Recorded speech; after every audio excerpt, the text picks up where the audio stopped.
A very warm welcome to our parents, friends, and especially our grandparents who are joining us today. We are so proud of our Class 7 students, and we are thrilled to celebrate their talents and voices in this speech presentation. The title is Nevertheless, She Persisted, which honors and celebrates women who have made history. At the core of the Marymount mission is our commitment to empower each student to discover her own voice and find confidence in that voice. In honor of the International Women's Month in March, every single Class 7 student selected and then researched a woman whose story inspired them. We are proud of the diverse women that are featured here today and the confidence that our Class 7 students demonstrate in sharing their stories. Today's presentation is the second of 3 interdisciplinary units during their years in the upper middle school. They are designed to keep our students' voices strong and empower them to communicate effectively with confidence and joy. We are so proud of each and every one of our girls and their excellent work, and thrilled to be able to share our presentation with all of you today, giving you a glimpse into the dynamic and exciting curricular work which fills our days at Marymount. Sit back, relax, and enjoy this special Class 7 speech presentation.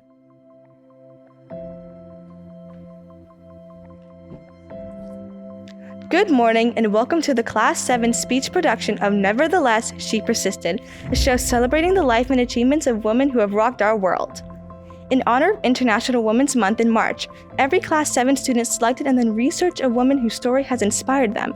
These figures included women in STEM, female artists and performers, politicians, athletes, religious leaders, global activists, and even family members. After much exploration and deep research, each student went to create a project to reflect their chosen women. Today, we wish to present these projects to you and share why these women are so special. Marymount was founded by the strong-willed Mother Marie Joseph Butler and the dedicated women of the RSHM. We, like our foundress, want to be strong, fierce, independent women who go and do so much good in this world. These stories have reminded us that so much can be done by just one person, one courageous woman. So sit back and relax as we present to you, Nevertheless, She Persisted.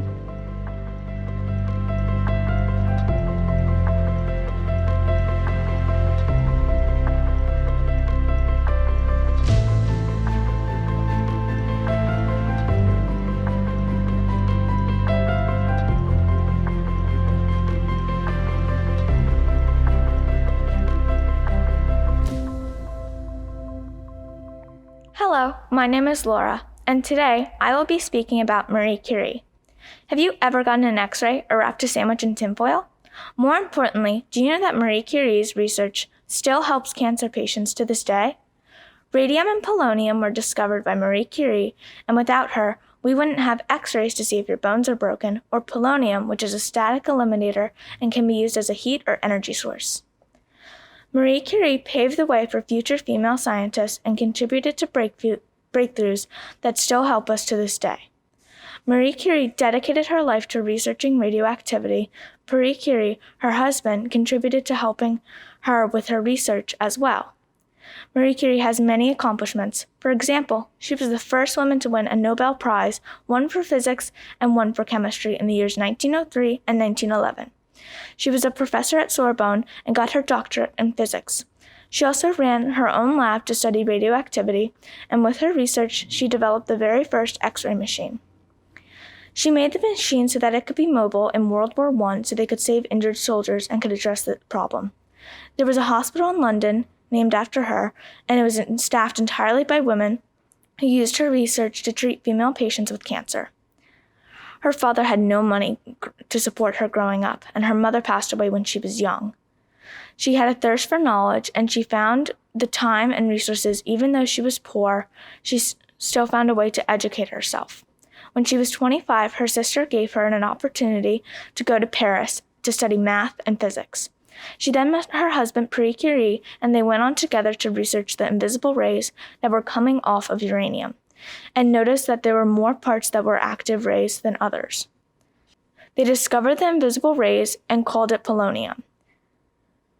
They then discovered that there was something even more powerful than the radium. They had no idea that it was damaging their health and only figured it out once her husband died from the radiation, because after he got hit by a horse and cart, he couldn't have the strength to get up because of him being exposed to the chemicals so often. She set an example for women back then by being a student and learning as much as she could on her own. In the late 1800s and early 1900s, women were expected to get married and stay home with their children while cooking and cleaning. If you weren't married, you were expected to work in the kitchen or clean. She was taking risks and doing something brand new that nobody else has done before. Her research on radium still helps us today. Radium can be used to shrink the size of certain types of cancer tumors and save lives. Even though it can cause cancer if you're around it too much, using it for a treatment in a safe way administered by doctors can be extremely useful. Polonium is another element that Marie Curie and her husband researched. She would do this by using pitchblende. Pitchblende is a blend of a lot of different elements, and she knew that radioactivity wasn't coming from the uranium. It was coming from something smaller. So Marie and her husband Curie blended up the pitchblende and dissolved it in acid and separated it and found black powder, which was the polonium, and the liquid portion, which was the radium. The elements were inside the pitchblende, and the discovery changed the way the two elements were researched and examined. Polonium can be found inside the core of nuclear weapons because it's a deadly material. Marie was determined to spend her life researching and studying. She was independent, hardworking, strong, and inspiring to women all around the world to this day. Did you ever wonder who the first African American astronaut was? Well, did you know she had many other accomplishments? My name is Devin, and I'm here to tell you about one of the most influential astronauts in history, and how she motivates and inspires women in STEM, medicine, chemical engineering, astronomy, and many more fields. This is Mae Jemison's hardworking story on how she became successful and broke barriers in NASA. Mae Carol Jemison is an American engineer, physician, businesswoman, and former NASA astronaut. Mae was born on October 17, 1956, in Alabama, but raised in Chicago. Mae moved to Chicago at the age of 3 and was introduced to science by her uncle at a young age. Mae soon developed interest in anthropology, archaeology, evolution, and astronomy. Even though she was still a high school student, Mae became intrigued with the study of biochemical engineering. After graduating in school in 1973, at the early age of 16, she graduated from Stanford University with degrees in chemical engineering and African American studies. In 1977, Jemison entered Cornell Medical School in Ithaca, New York, where she pursued her fascination in international medicine. Mae also found a way to help people in everything she did. She volunteered in Cuba for a summer and also in a Cambodian refugee camp in Thailand. Mae also started to study in Kenya in 1979 and graduated in 1881. After this graduation, Mae became a general practitioner for Los Angeles medical practice. During that time, she became a Peace Corps officer for West Africa. There she managed healthcare for Peace Corps and U.S. Embassy personnel, and she was also affiliated with the National Institute of Health and the CDC on several research projects, including the development and creation of a hepatitis B vaccine. After returning to the United States, Jemison applied to be a NASA astronaut. In October 1985, Jemison was one of the 15 selected out of 2,000 highly skilled applicants to NASA to be an astronaut, and she completed her training as a mission specialist with NASA in 1988. Jemison was the first African American woman to be accepted into the program.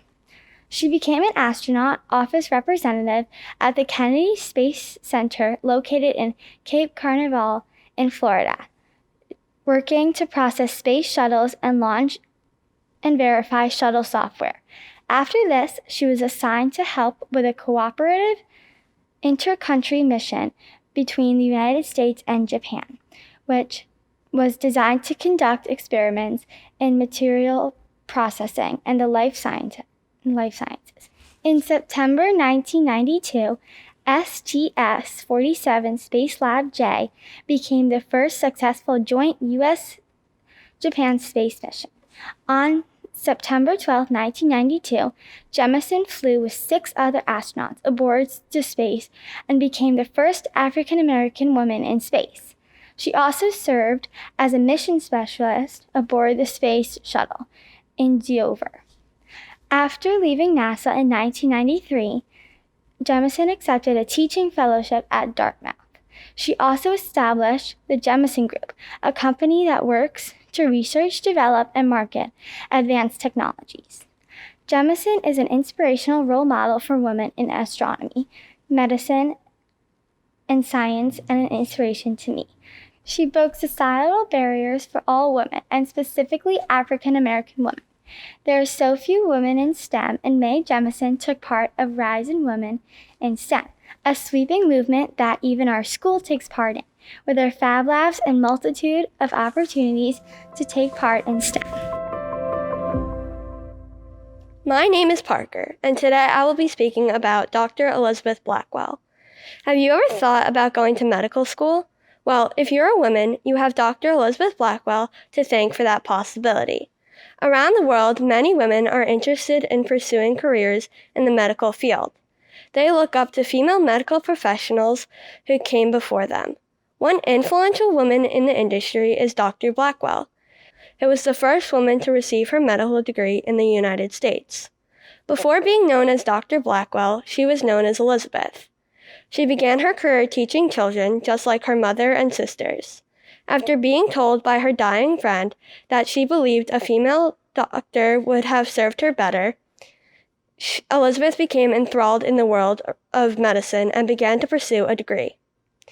There were few medical colleges in America and none that accepted women. When Elizabeth attended Geneva Medical College, she ran into numerous roadblocks. Some professors forced her to sit separately from her classmates, and during lectures and lessons, she was even asked to step out of some labs. Elizabeth fractured many relationships with friends and was often shunned and gossiped about her defying gender roles. When Elizabeth finished college, she opened a small clinic to treat poor women in 1857. She then opened the New York Infirmary for Women and Children. Later in 1868, Elizabeth opened a medical college for women in New York City. After 1 year leaving her sister to run her medical school, she went back to London, her original home, and became a professor of gynecology. To this day, we recognize Dr. Blackwell to be a powerful woman who was brave enough to enter medical school as the only female in her class, open a medical clinic for women and children, a college of medicine for women, and even helped to train nurses during the Civil War. Dr. Elizabeth Blackwell was a brave soul who many women around the world aspire to be one day. Thank you for listening. Hi, my name is Phoebe. Imagine being a biracial woman climbing her way through Congress, when suddenly you have the opportunity of a lifetime to not only be the Vice President of the United States of America, but the first female, Asian American, and African American Vice President. Well, that's exactly what Kamala Harris did. Kamala Harris was born October 20th, 1964 in Oakland, California. Kamala had many achievements throughout her life. For example, not only was she the first biracial and female vice president, but she was elected Attorney General in 2010 and re-elected in 2014. Kamala Harris fought for rights of minorities and women. Kamala was at the Pride Parade in June 2019, and she showed unconditional support to them. She has spent much of her life advocating for protections against child sexual assault. Kamala was the first female biracial vice president. She's paving the way for so many other women who are aspiring to be VP. This is groundbreaking because we have only had vice presidents that were male and white, and not only been one African American president in all 46, no females. We recognize and celebrate Kamala Harris by speaking out and protesting for minorities and fighting for what we believe in. If I were to describe her in 3 words, it would be intelligent, brave, and inspiring. If I could ask Kamala Harris 2 questions, it would be, how did you feel when you knew that you were going to be the first female and biracial vice president? And do you want to be the first female president? Kamala Harris is an inspiring figure for many women to look up to. She shows many women that the never been done before is very possible. I believe that Kamala Harris is a living example of someone who follows their heart. Whenever someone commits a crime in America, do you ever wonder who takes care of it? The answer is the court, but if the situation is dire, it's the Supreme Court. Hi, my name is Allie, and today I'll be speaking about Ruth Bader Ginsburg. A Supreme Court judge is one of the most highly respected jobs in our country. When the Supreme Court started taking cases in March 1789, and they still do to this day. Up until 1981, all the judges were male. When President Bill Clinton appointed Ruth Bader Ginsburg, she was doing other work as a judge. She was born March 15th, 1933 in Brooklyn, New York. It was monumental when she was appointed because she was the second female and first female Jewish Supreme Court justice. Ruth Bader Ginsburg fought for equality for both females and males. Since Judge Ginsburg was 60 when she became a justice, she did other work before working in the Supreme Court. In the 70s, she served as the director of the Women's Rights Project of American Civil Liberties Union, and in the 80s, she became part of the U.S. Court for Appeals in the District of Columbia. When Ruth Bader Ginsburg was on the bench, she protected the rights of LGBTQIA+ people, people of color, poor and underserved people, and women. Overall, Ruth Bader Ginsburg made a dent in America's court system. Hello, my name is Sorel, and today I'll be speaking about Susan B. Anthony, a bold, courageous, and passionate woman born on February 15, 1820. Her name is Susan B. Anthony. Susan was an agent for the American Anti-Slavery Society in 1856 at the age of 36. Later in 1861, she conducted an anti-slavery campaign that went from Buffalo to Albany. During this time, she faced discrimination, objectification, and oppression. Susan was denied the right to speak at a temperance convention because of her gender. She wanted women to have the right to vote, so she gathered a powerful base of women to motivate others. During these times, she paved the way for women by being the first to step outside of normalcy and invoke change. Along with women's rights, she also wanted an end to slavery. Today, she is recognized in several ways. She was on the $1 coin in 1979, and the 19th Amendment was named after her. If she was here today and I got the chance to speak with her, one question I would ask is who or what gave you your motivation for change?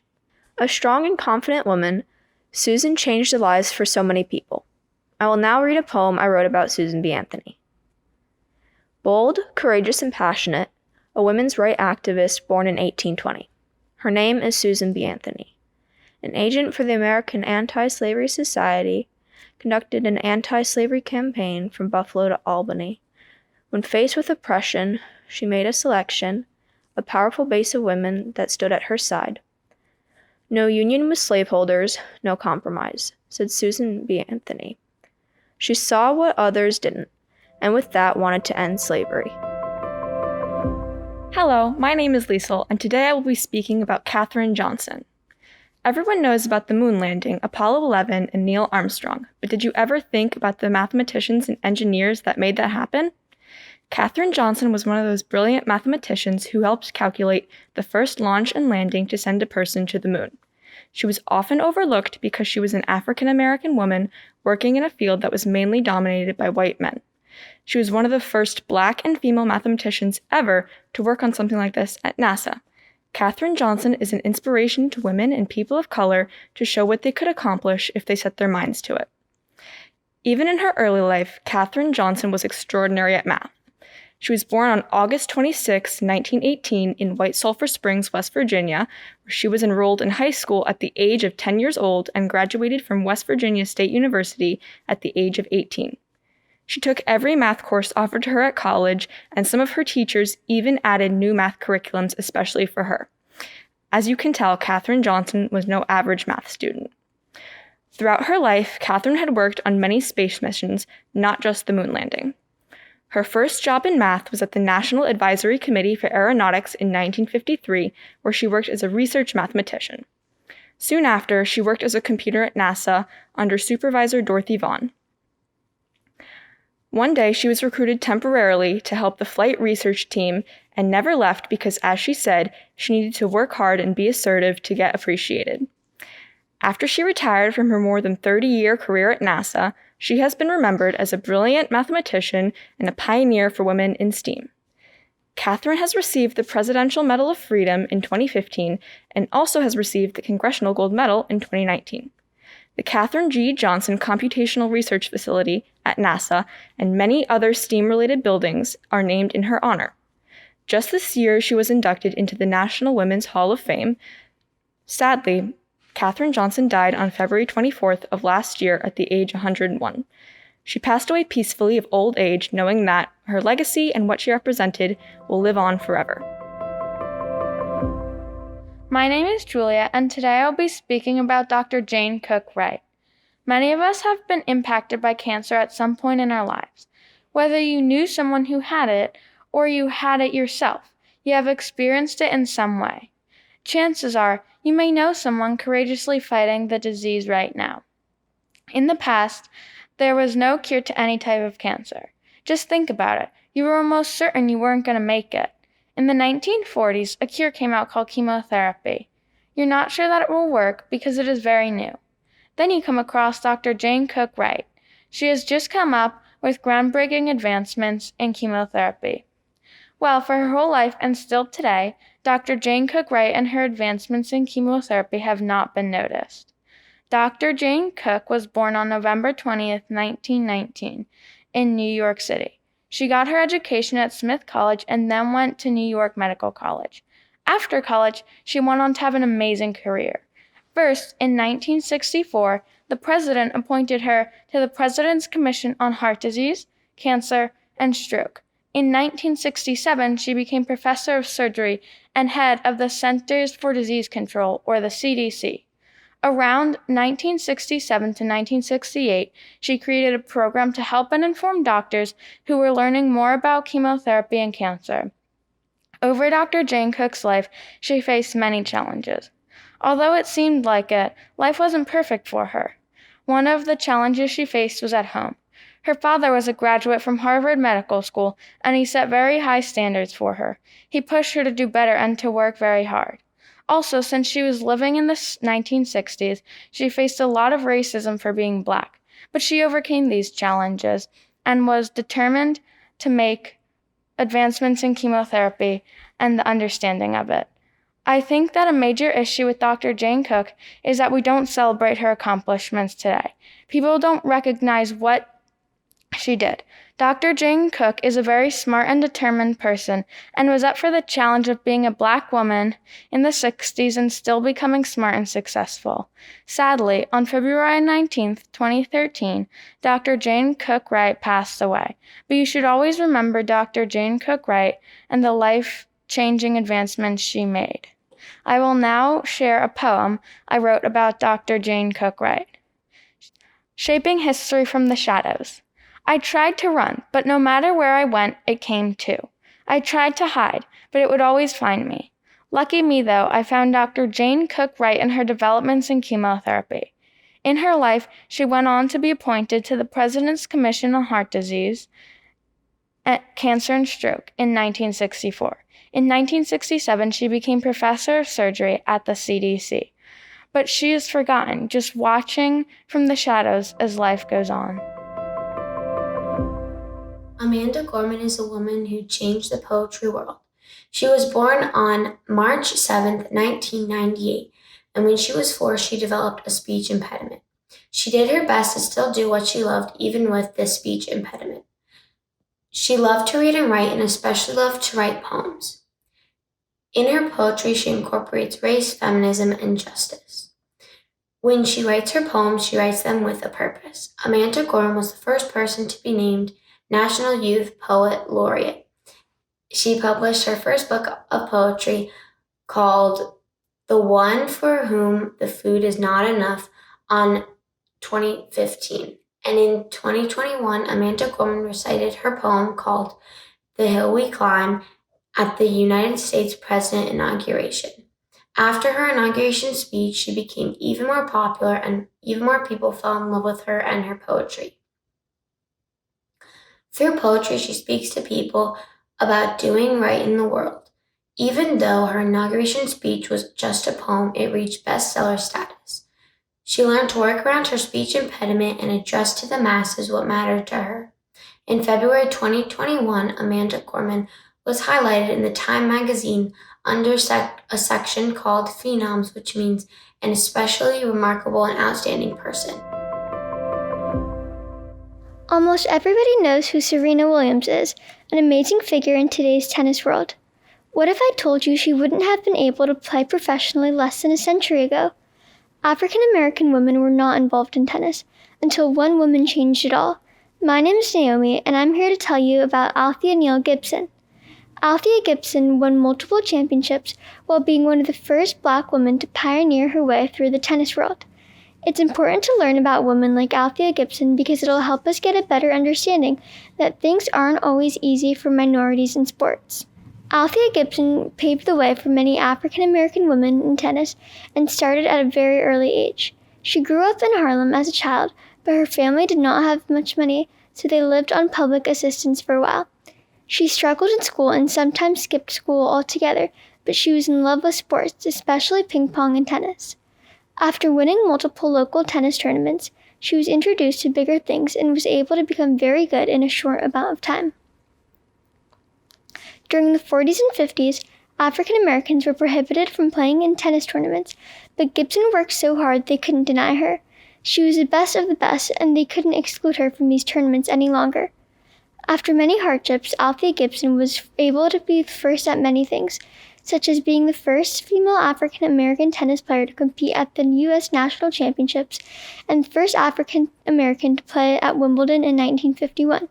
Some of her biggest accomplishments include being the seventh in the world in 1953 and winning the French Open in 1956.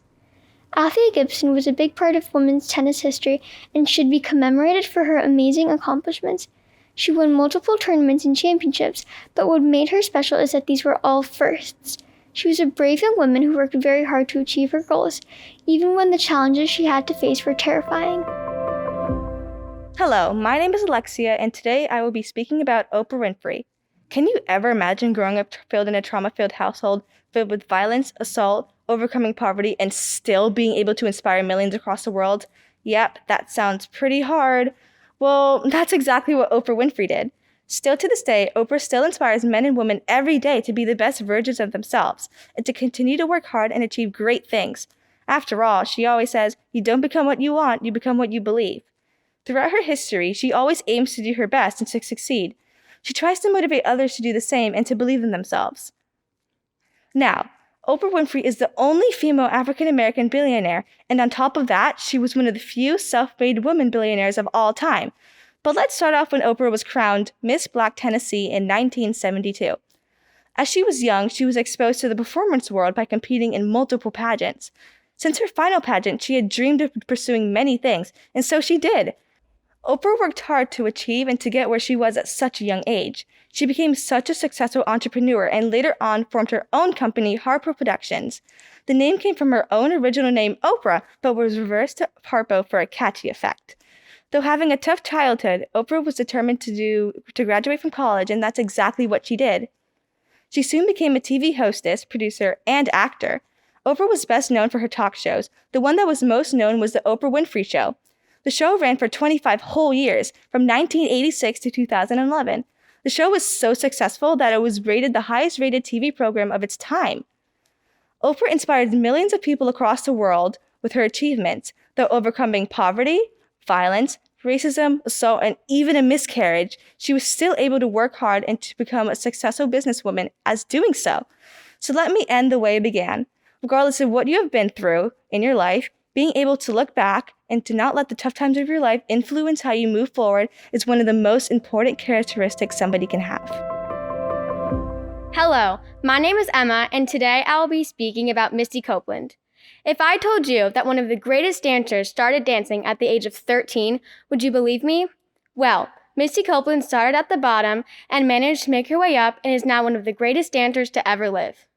Misty Copeland is a successful dancer because she persevered through a difficult childhood, because she never lost her dedication through her young adulthood, and because she broke through strong racial and stereotypical barriers as an adult and professional dancer. It never started off easy for Misty Copeland. She started dancing at the age of 13, which in the dance world is very late to start a successful dance career. When she discovered ballet, she was living in a motel room shared with her 5 siblings and often struggled to find a place to sleep on the floor. However, this never stopped Misty from dancing. She was such a prodigy that she started dancing on point 3 months into her first classes and started performing professionally a little after a year. As she got older, she started to get accepted into many scholarships to many dance programs. In 1998, at 15 years old, she won first prize in the ballet category of the Los Angeles Music Center Spotlight Awards. That summer, she was acknowledged with a full scholarship to the Summer Intensive program at the San Francisco Ballet. She is the first African-American female principal dancer with the prestigious American Ballet Theater as well. Misty Copeland continues to use her voice and set a path for the next generation of dancers and has changed so many race stereotypes and pushed through the boundaries of dance and racism in the world. She strongly believes in increasing the representation in ballet and throughout the world in general, and she feels it is her responsibility to do so. Misty Copeland has made an impact in my life since she started ballet at the age of 13, just like I am right now. She has inspired many kids all around the world that no matter what age or race you are, you can dance. Misty Copeland is not just a successful dancer, but someone who has really made a difference in the arts. Instead of letting her differences break her down, she used them to lift her up and made them an advantage in her career. No matter what challenges she was facing during her childhood, it never stopped her from doing what she loved. She saw the power she had gained throughout her career and decided to use her voice and stand up for what's right and make a difference in the world. She holds the torch for many generations of dancers to come and continues to inspire people every day. Now I will read a poem I wrote about Misty Copeland. Misty Copeland is not just a legend, not just a winner. She did once start off just as a beginner. She worked so hard at what she loved and didn't let anyone break the things she beloved. No matter what race, nor age or size, Misty Copeland has found a way for each child to rise. She has broken through barriers and has made many warriors. For the love of dance has inspired many others. We thank Misty for all she has done, and although she's just one, her legacy and lesson has just only begun. We thank Misty for her dedication and passion, and for always believing in all the good that could happen. It never was easy and made her work very hard, but she never gave up and used her talent above and beyond.